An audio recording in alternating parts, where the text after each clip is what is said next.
Brother ఏంటి ఈ గడిచిన ఈ 10 సంవత్సరాల్లో ఏది నారాయణ స్వామి గారు ఇక్కడ 2 సార్లుగా ఇక్కడ ఎమ్మెల్యే గెలుపొందారు.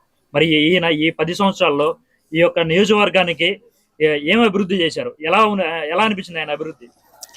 నారాయణ స్వామి చేసిన అభివృద్ధి ఈ నియోజకవర్గంలో జీరో. ఎలాంటి అభివృద్ధి కూడా జరగలేదు. ఎందుకు అభివృద్ధి బాగానే చేశామని చెప్తా ఉన్నారు? ఏం చేశారో చెప్పమనండి, సవాల్ విసరమనండి. ఏ పంచాయతీలో సరే ఈ నియోజకవర్గంలో ఏ పంచాయతీలో ఏ మండలంలో కూడా ఆయన కుటుంబం వరకే చేసుకున్నాడే కానీ వేరే మన నియోజకవర్గం గురించి ఆయన ఆలోచించిన పరిస్థితులు ఎక్కడ కానీ దాఖలు లేవు. ఆయన ప్రజల గురించి ఆలోచించే వ్యక్తి కాదు, ఆయన కుటుంబం గురించి ఆలోచించే వ్యక్తే కానీ ఆయన ఎక్కడో ఫ్యామిలీ దుబాయ్లో, చెన్నైలో, బెంగళూరులో అలాంటి చోట్ల బంగ్లాలు కట్టుకున్నాడు, వ్యాపారాలు చేసుకుంటున్నాడు తప్ప సాధారణ జనాల గురించి ఆయన ఆలోచించిన పరిస్థితులు ఏం లేదు. అసలు ఎస్సీగా ఉండి ఎస్సీల దళితుల మానం తీస్తున్న వ్యక్తి నారాయణ స్వామి. ఎప్పుడు చూసినా నారాయణ స్వామి జగన్మోహన్ రెడ్డి కాళ్ళ మీద పడేది, ఎస్సీల యొక్క మనోభావాలని దెబ్బతీస్తున్నాడు. ఎక్కడ కానీ అభివృద్ధి అనేది జరగలేదు నారాయణ స్వామి గురించి. ఇంతవరకు కూడా మా విలేజ్కి ఇంతవరకు కూడా ఎప్పుడు వచ్చింది లేదు. నారాయణ స్వామి అంటే ఎవరు తెలియదు మా విలేజ్లో, ఎవరైనా అడగండి మీరు పోయి. నారాయణ స్వామి అంటే ఈ నియోజకవర్గంలో ప్రతి పంచాయతీలు అడగండి, ఎవరైనా తెలియదు. వాళ్ళ కుటుంబ సభ్యులకి మాత్రమే లాభం సమకూర్చేటట్లు రాజకీయాలు చేసుకుంటున్నాడు అంతే. ఈరోజు కొత్తగా మన డాక్టర్ థామస్ గారు వస్తున్నాడు. అడుగడుగున కూడా జనాలు నీరాజనాలు పలుకుతున్నారు. అంటే థామస్ గారు వస్తున్నాడు మీరు అంటున్నారు. మరి అయితే ఇక్కడ జగన్ గారి సంక్షేమ పథకాలు కూడా ఉన్నాయి. ఇంకోటి ఆ జగన్ సంక్షేమ పథకాలు మరి ఇంటింటికి అందిస్తున్నామని చెప్తా ఉన్నారు. మరి ఆ ప్రభావం ఏముండదు అంటారు ఇక్కడ? జగన్మోహన్ రెడ్డి సంక్షేమ పథకాలు ఆయన అనుకుంటున్నారు. జగన్మోహన్ రెడ్డి మనం ఏదో ప్రజలకు డబ్బులు ఇస్తున్నాం, ఓట్లు వేసేస్తారు అనుకుంటున్నారు. జగన్మోహన్ రెడ్డి ఎవరు డబ్బులు ఎవరికి ఇస్తున్నారు? సరే సంక్షేమ పథకాలు అభివృద్ధి చేస్తున్నారు కదా, సంక్షేమ పథకాలు ఇస్తున్నారని చెప్తున్నారు. ఎవరికి ఇస్తున్నారు? ఎవరి డబ్బులు ఎవరికి ఇస్తున్నారు? ఇంకోటి నిరుద్యోగుల గురించి ఏమైనా ఆలోచిస్తున్నారా?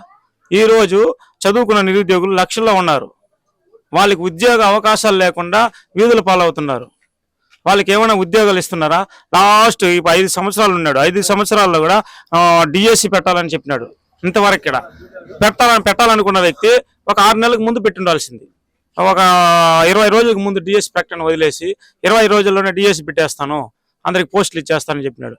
అది కూడా ఆగిపోయింది. ఇప్పుడు డిఎస్సి ఆగిపోయింది. ఇప్పుడు నిరుద్యోగులు కోచింగ్లో సంవత్సరాల తరబడి చదువుకున్న వ్యక్తులు తల్లిదండ్రులు కష్టపడి వాళ్ళకి డబ్బులు ఇస్తా ఉంటే కోచింగ్లో పోయి చదువుకొని వీధుల పాలైపోతున్నారు నిరుద్యోగులంతా. అలాంటి వాళ్ళంతా ఎట్ట ఓటేస్తారు జగన్మోహన్ రెడ్డికి?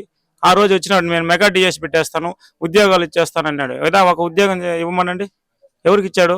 చదువుకున్న వ్యక్తులంతా వీధులు పాలవుతున్నారు. జగన్మోహన్ రెడ్డికి ఈసారి ఉద్యోగస్తుల నుంచి నిరుద్యోగుల నుంచి ప్రతి ఒక్కరు ఒక్క ఓటు కూడా వేసే ప్రసక్తే లేదు. అయితే ఇక్కడ ఎన్డీఏ కూటమి అభ్యర్థి జనసేన, తెలుగుదేశం, బీజేపీ ఉమ్మడి అభ్యర్థి థామస్ గారు ఉన్నారు. మరి ఆయన గెలిస్తే ఇక్కడ ఎలా ఉండబోతుంది అనుకుంటున్నారు? థామస్ గారు నిజమైన వ్యక్తి, ఆయన చూస్తేనే తెలుస్తుంది. ప్రతి మాట కూడా నిజంగా మాట్లాడుతున్నాడు. ఆయన రాజకీయంగా ఎప్పుడు కానీ మాట్లాడింది లేదు. నేను ఇప్పుడు వచ్చి ఆయన 8 నెలలు అవుతుంది. 8 నెలలుగా కూడా ఆయన అబ్జర్వ్ చేస్తా ఉన్నారు జనాలు. ఆయన ఎప్పుడు రాజకీయంగా తప్పుడు మాటలు, నారాయణ స్వామి లాగా తప్పుడు మాటలు మాట్లాడడం లేదు, నిజాయితీగా మాట్లాడుతున్నారు.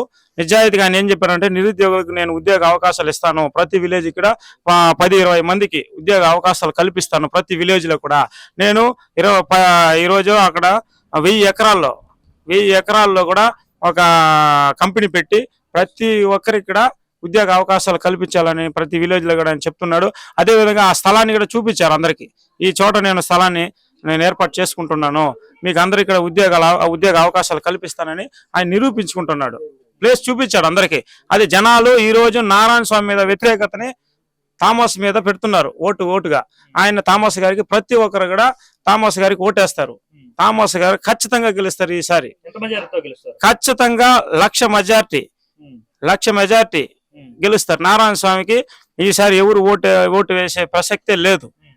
ఖచ్చితంగా 1,00,000 మెజార్టీతో గెలుస్తారని మేమందరూ నిరుద్యోగులు అందరూ కూడా ఆశాభావం వ్యక్తం చేస్తున్నాం ఈరోజు.